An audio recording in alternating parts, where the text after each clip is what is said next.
सीतामढ़ी जिले के नानपुर प्रखंड क्षेत्र के नानपुर दक्षिणी पंचायत महादलित मोहल्ले में बिहार सरकार के ग्रामीण विकास मंत्री सह सीतामढ़ी जिला प्रभारी मंत्री अशोक चौधरी 76वें गणतंत्र दिवस के मौके पर झंडा तोलन कार्यक्रम में पहुंचे, जहां उन्हें पंचायत के मुखिया सुजीत कुशवाहा ने मंत्री अशोक चौधरी को फूलों का बुके और अंग वस्त्र पहनाकर स्वागत किया। इसके बाद गांव में सबसे बुजुर्ग महादलित व्यक्ति के हाथों झंडा तोलन किया गया। इस बीच पंचायत के मुखिया सुजीत कुशवाहा ने प्रभारी मंत्री को मेमोरेंडम दिया और महादलित बस्ती में बाबा साहेब भीमराव अंबेडकर की प्रतिमा लगाने की मांग की।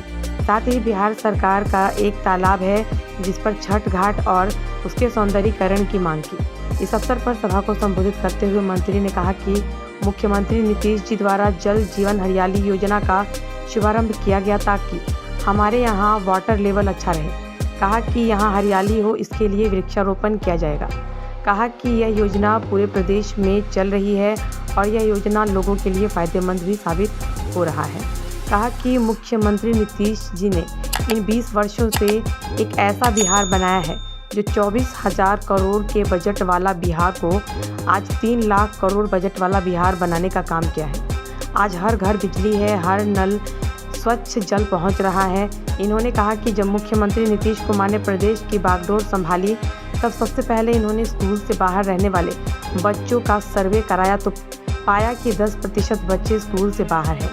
इसमें पाया गया कि सबसे अधिक अति पिछड़े व दलित, महादलित व मुस्लिम परिवार के बच्चे बाहर रहते हैं। आज 1% से कम रह गया है। आज हमारे प्रदेश की बच्ची हर क्षेत्र में सफल हो रही है। इसका श्रेय मुख्यमंत्री नीतीश कुमार जी को जाता है। इन्होंने 2005 से पहले का बिहार की यादें भी दिलाई। कहा कि आज पटना से 3 घंटे में नानपुर पहुंचा हूं। सड़कें काफ़ी अच्छी बन गई है। इन्होंने कहा कि आने वाले समय में बिहार और तरक्की करे, इसके लिए नीतीश कुमार ज़रूरी है। मौके पर पूर्व सांसद राम कुमार शर्मा, पूर्व मंत्री रंजू गीता, विधायक पंकज मिश्रा, नीलेश्वर पटेल, मोहम्मद शौकत अली, पुपरी अनुमंडल पदाधिकारी इश्तियाक अंसारी, पुपरी अनुमंडल पुलिस पदाधिकारी अतनु दत्ता, नानपुर थाना अध्यक्ष इंस्पेक्टर अशोक कुमार, नानपुर अंचल अधिकारी सुमित कुमार, बीडीओ आबिद हुसैन सहित अन्य मौजूद थे। आज इस गणतंत्र दिवस के शुभ अवसर पर आज हमारे बीच बिहार सरकार खुद चल के आए हैं। मैं इसके लिए उनको बार बार स्वागत करता हूँ। ये कहना चाहता हूँ कि ये महादलित बस्ती जो गरीबों की बस्ती है, इस गरीबों की बस्ती में मैं सबसे पहले चाहूंगा कि यहाँ एक बाबा भीमराव अंबेडकर जी का प्रतिमा का स्थापन किया। ये मेरा प्रथम मांग है इनसे। दूसरी मांग है कि यहाँ से जिधर से वो आए हैं वो चंद कदम की दूरी पर एक बिहार सरकार के पोखर है जहाँ हम लोग नित्य प्रत्येक साल वहाँ हम लोग छठ पूजा करते हैं, जो इसकी स्थिति अच्छी नहीं है। हम चाहेंगे कि आप बिहार सरकार के मंत्री भी हैं, संयोग से आप मुझे उस तालाब का सौंदर्यीकरण आप अपने स्तर से करा दिया जाए, ये हम आपसे विशेष तौर पर मांग करते हैं। आज पधारे हैं आदरणीय हमारे बड़े भाई भी हैं, आदरणीय मंत्री श्री अशोक चौधरी जी, और समधी भी है, दोनों चीज है। मैं अपने ही विधानसभा मेरा भी सटा हुआ है, 5 पंचायत इसी नानपुर में मेरा भी है। इस धरती पर मैं इनको चंदन बंदन और अभिनंदन के साथ में स्वागत करता हूँ। साथ में यहाँ जितने भी हमारी माता बहन भाई बंधु जितने भी आए हुए हैं उनका भी मैं स्वागत करता हूँ। और सबसे महिला सशक्तिकरण की प्रतीक हम लोगों की नेत्री आदरणीय रंजू गीता जी के बाजपट्टी की धरती पर मैं भी स्वागत करता हूँ, अभिनंदन करता हूँ। साथ में इस पंचायत के मुखिया हमारा मित्र सुजीत कुमार का भी मैं इसी में स्वागत करता हूँ। और नीरज सिंह प्रखंड अध्यक्ष है, एसडीओ साहब है, डीएसपी साहब है, डीसीएलआर साहब है, और यहाँ जितने भी लोग आए हुए हैं उनको मैं अब नमन करता हूँ इस बस्ती में आकर के, क्योंकि बाबा भीमराव अंबेडकर साहब ने जो करने का काम किया है दलित के उत्थान का, उसको आगे बढ़ाने का काम आदरणीय अशोक चौधरी जी को करना है। और उसकी जिम्मेदारी यहाँ के यशस्वी मुख्यमंत्री आदरणीय अशोक चौधरी जी के कंधा पर देने का काम किया है कि आप जितने भी दलित महादलित बस्ती है वहां जा करके और वहां के जो परिवार है उन कोई संकट में नहीं रहे, उसकी व्यवस्था के लिए आदरणीय अशोक चौधरी जी को आगे बढ़ाने का काम किया जा रहा है। इसलिए मैं माननीय मुख्यमंत्री जी को अपने तरफ से कोटि कोटि बधाई और धन्यवाद देना चाहता हूँ। जनक जननी मां सीता की भूमि को सींचने वाले, संवारने वाले हमारे प्रभारी मंत्री आदरणीय अशोक चौधरी जी का मैं स्वागत करती हूँ, अभिनंदन, वंदन और चंदन करती हूँ। साथ में पधारे हुए हमारे रोनी सैदपुर के आदरणीय विधायक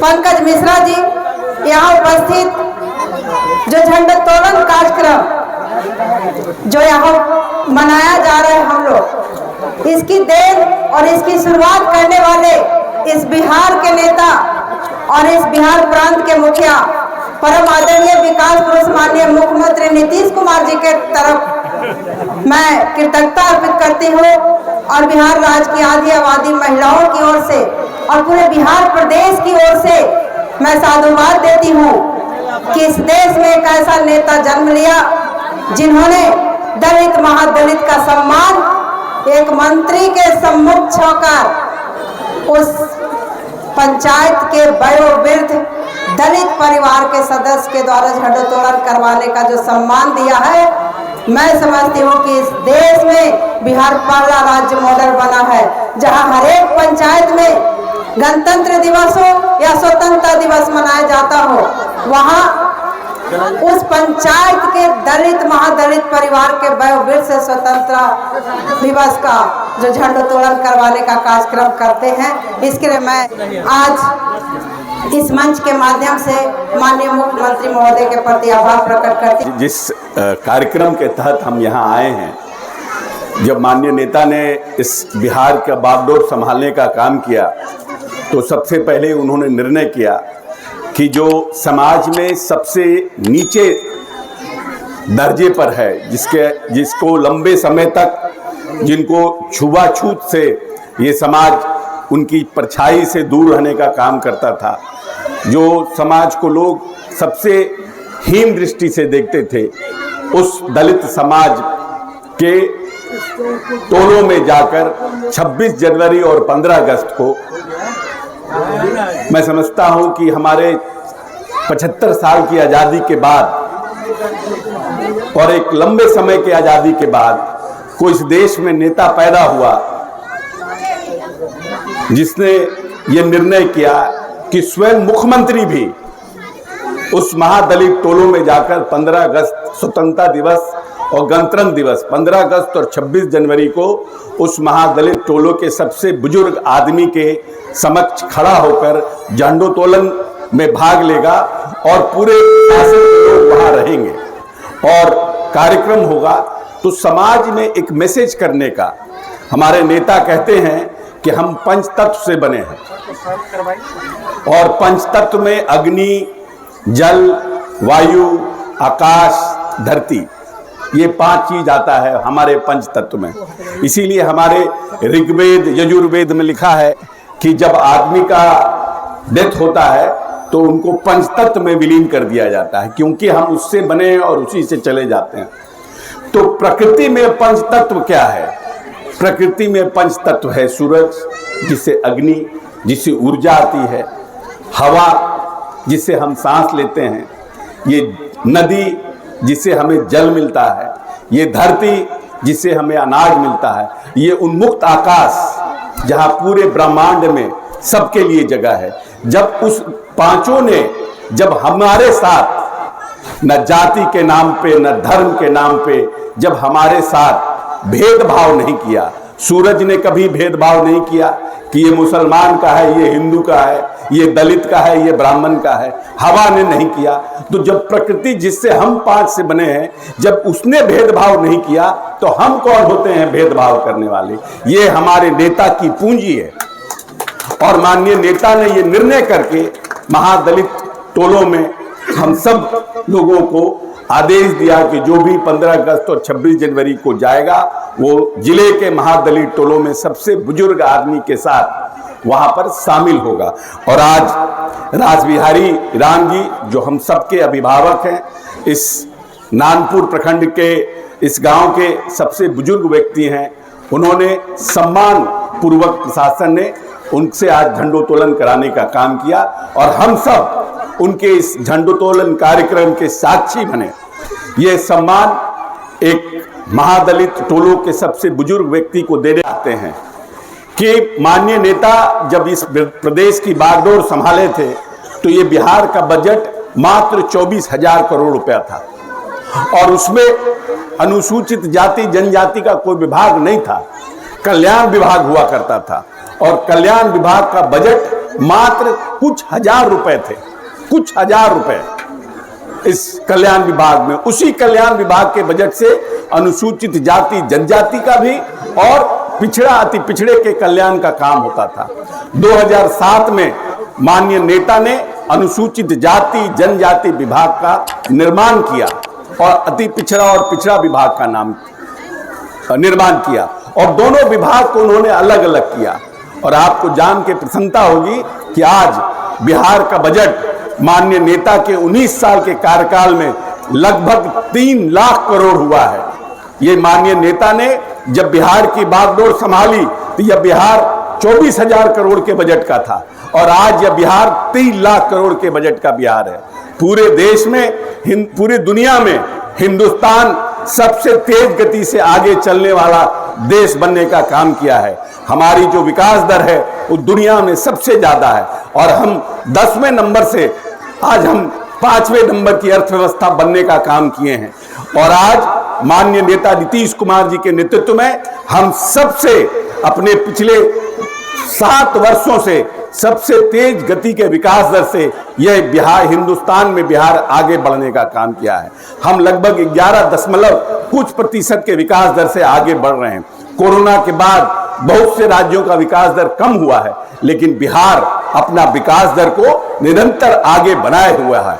ये माननीय नेता के दूरदर्शिता का परिचय है। हम पर कैपिटा इनकम जो है, हमारा प्रति व्यक्ति आय जो है, वो भी देश में लगातार हम बढ़ाने का काम कर रहे हैं। माननीय नेता ने बढ़ाने का काम किया है और अनुसूचित जाति जनजाति के लिए तो माननीय नेता ने कितना कार्यक्रम शुरू किया। मैं समझता हूं कि देश में आजादी के बाद कोई दलित मुख्यमंत्री भी इस देश में 75 साल के इतिहास में इतना काम दलितों और महादलितों के लिए करने का नहीं किया है। कोई दलित मुख्यमंत्री भी इस देश में नहीं किया है जितना माननीय नेता नीतीश कुमार ने किया है।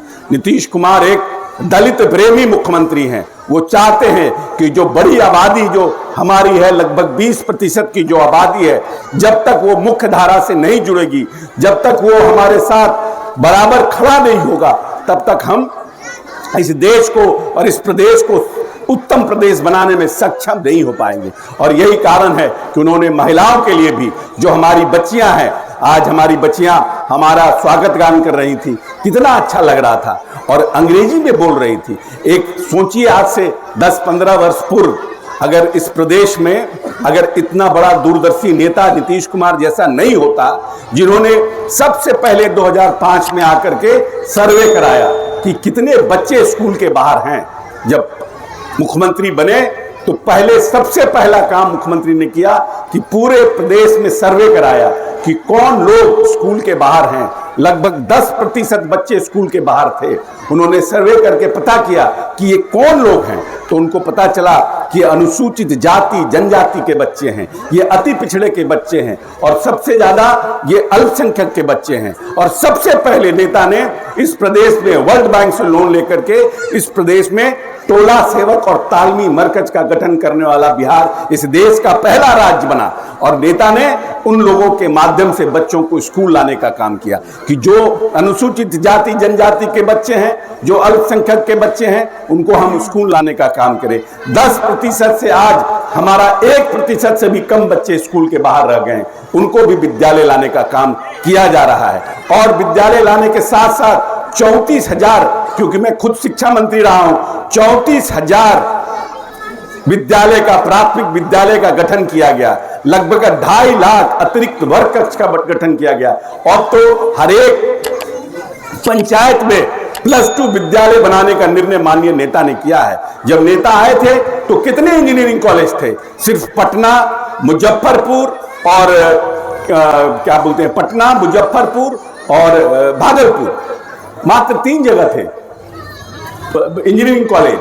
और आज हर एक जिले में माननीय नेता ने इंजीनियरिंग कॉलेज बनाने का काम किया है, हर एक जगह ITI बनाने का काम किया है, हर एक जगह पॉलिटेक्निक बनाने का काम किया है। जो नौजवान बच्चे हमारे हैं उनको कैसे हम उनका स्किल डेवलप करें, कौशल विकास कार्यक्रम के माध्यम से उनको हम कैसे शिक्षित करने का काम करें। साथ साथ अनुसूचित जाति के जो हमारे बच्चे हैं जो +2 पास कर गए हैं और उनको रोजगार के लिए उन्होंने परिवहन विभाग के माध्यम से, उसके बाद उद्योग विभाग के माध्यम से 10 लाख में 5 लाख रुपया अनुदान, 10 लाख में 5 लाख रुपया अनुदान और 5 लाख रुपया भी सिंपल इंटरेस्ट आपको सिर्फ वापस करना है के माध्यम से लोगों को रोजगार करने। हर तरह से नेता इस बड़ी आबादी जो 20% की है और बड़ी आबादी जो अल्पसंख्यकों की है उसके लिए काम कर रहे हैं। इसीलिए हम सबको भी इस देश का, हमारा प्रदेश का माहौल अच्छा रहे, हम हिंदू मुस्लिम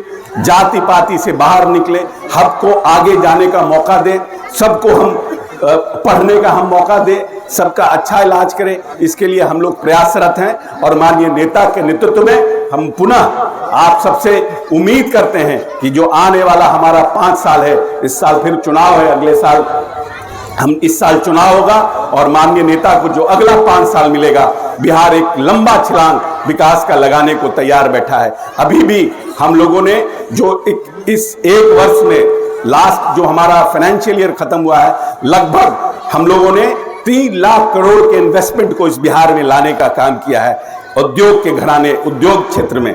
इसीलिए एक बड़ा छलांग लगाने के लिए बिहार बैठा है। जिन जिन चीजों की कमी थी उस सबको माननीय नेता ने पूरा किया है। हर घर बिजली पहुंचाया है, सड़कों को मजबूत किया है, ग्रामीण क्षेत्रों में जो सब्जियां होती हैं, अंडा होता है, दूध होता है, मछली होता है, वो किस तरह से मुख्य बाजार में पहुंचे उसके लिए ग्रामीण सड़कों को मजबूत किया है और मजबूत करने जा रहे हैं। लगभग 20,000 करोड़ का, 25,000 करोड़ के आसपास का इस साल इन्वेस्टमेंट ग्रामीण सड़कों के लिए बनाने में और पुल का निर्माण करने में माननीय नेता करने जा रहे हैं। कोई भी ऐसा रोड नहीं होगा ग्रामीण सड़क का जिसको जून से पहले हम लोग मरम्मत नहीं करने का काम करेंगे। इसीलिए आइए इस संकल्प के साथ कि मेरा बिहार वो बिहार था जहां पर नालंदा जैसे विश्वविद्यालय होते थे और इस प्रदेश में 300 देशों के लोग पढ़ने आते थे। ये बुद्ध की धरती है, ये महावीर की धरती है। यहां से सम्राट अशोक हुए थे जो अफगानिस्तान से लेकर के बांग्लादेश तक इस देश की आबो हवा को एक साथ रखने का काम करते थे। इसीलिए हमारी ऊर्जा और हमारा जो डीएनए है पूरे तरीके से एक उच्च कोटि का डीएनए आज भी पूरे देश में इस प्रदेश के IAS, IPS, इस प्रदेश के इंजीनियर और इस प्रदेश के जो साइंटिस्ट है, टेक्नोलॉजी के लोग हैं, वो लोग भरे पड़े हैं। यही हमारा बिहार है। हमारा डीएनए मजबूत है, हम ऊर्जा से भरे हुए हैं और हमें इस बिहार को और आगे लेके जाना है और एक ऐसा बिहार बनाना है जो देश में सबसे अव्वल हो, उद्योग में अव्वल हो, कृषि के क्षेत्र में अव्वल हो और हमारे जो नौजवान साथी हैं वो आगे बढ़ने का काम करें और बिहार को उस जगह पर ले जाने का काम करें जहां पर हमारे पूर्वजों ने इस बिहार को रखने का काम किया था। और माननीय मुखिया जी भी ने आग्रह किया बाबा साहब भीमराव अंबेडकर की प्रतिमा लगाने के लिए। सरकार का प्रतिमा लगाने के लिए बहुत वो नहीं होता है, स्कीम्स नहीं हो पाते हैं और उसका बहुत लंबा प्रोसेस है। लेकिन बाबा साहब के, मुखिया जी से हम आग्रह करेंगे और सरपंच साहब से कि ये आएंगे हमसे, बाबा साहब की मूर्ति हम अपने पैसे खर्च से देंगे, क्योंकि बाबा साहब के प्रति सम्मान रखना, बाबा साहब के प्रति श्रद्धा रखना, बाबा साहब के प्रति हम लोगों ने भगवान को देखा नहीं है, लेकिन लोग कहते हैं कि भगवान ऐसे होते हैं। हमारे हिंदू मैथोलॉजी में कहा जाता है शिव जी ऐसे होते हैं, वो नाग धारण करते हैं, विष्णु जी ऐसे होते हैं, लेकिन किसी ने देखा नहीं है। अनुभूति लोगों को हुई है लेकिन देखा नहीं है। और हमारे माँ बाप ही हमारे भगवान हैं, क्योंकि हर एक व्यक्ति का माँ बाप जिसने उसको पैदा किया है वही उसको प्यार से बढ़ाता है, सिखाता है, पढ़ाता है। जब आप सबसे छोटे रहते हैं, जब आपको दुनियादारी का समझ नहीं रहता है, चम्मच से खिलाता है। और इस देश में संविधान के माध्यम से जिस तरह से हम लोगों के साथ, दलित परिवार के साथ जिस तरह से अमानवीय व्यवहार होता था, बाबा साहब ने उसको महसूस किया था। और बाबा साहब को जब पढ़कर आए थे और जब संविधान बनाने का उनको अधिकार मिला था, राजेंद्र प्रसाद और महात्मा गांधी सबके साथ डिस्कस करके, तो उन्होंने अपने जो उनके साथ बात बीती थी अपने जीवन में, स्कूल में, कॉलेज में, उन सबको संविधान में इनकॉर्पोरेट करने का काम किया था कि मेरा आने वाला भविष्य, जो हमारा बच्चा होगा, जो दलितों का बच्चा होगा, उसको परेशानी ना हो जीवन में, उसके लिए उन्होंने संविधान में प्रावधान किया था। इसीलिए हम सब के लिए, शायद बाबा साहब अगर नहीं होते, बाबा साहब इतना पढ़े नहीं होते, बाबा साहब इतने वोकल नहीं होते, बाबा साहब इतनी बड़ी लड़ाई लड़ने लायक नहीं होते, तो शायद दलितों की स्थिति आज भी वैसी की वैसी ही रह जाती।